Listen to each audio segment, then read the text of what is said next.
অন্য আর 10টা দিনের মতোই খবর পড়ছিলেন এই সংবাদ পাঠিকা। হঠাৎ করেই দেখা যায় টিভি ভবনের ঠিক পেছনে ধোঁয়ার বিশাল কুণ্ডলী। মুহূর্তেই বদলে গেল পরিস্থিতি। ক্যামেরার সামনেই কাঁপতে কাঁপতে তিনি সরে গেলেন, কারণ পেছন থেকে ভেসে এলো এক প্রচণ্ড বোমার শব্দ।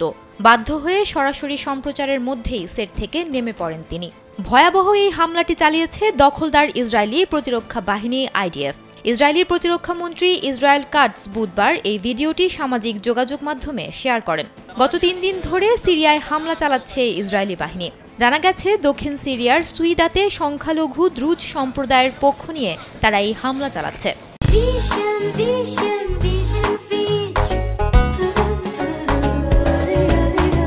এনডিটিভির প্রতিবেদন অনুসারে বুধবার সিরিয়ার রাজধানী দামেস্কে সিরিয়ার সামরিক বাহিনীর সদর দপ্তরে হামলা চালায় ইসরায়েলি প্রতিরক্ষা বাহিনী IDF। হামলার সেই ভয়াবহ মুহূর্তটি ধরা পড়ে দেশটিরই একটি টিভি চ্যানেলের ক্যামেরায়।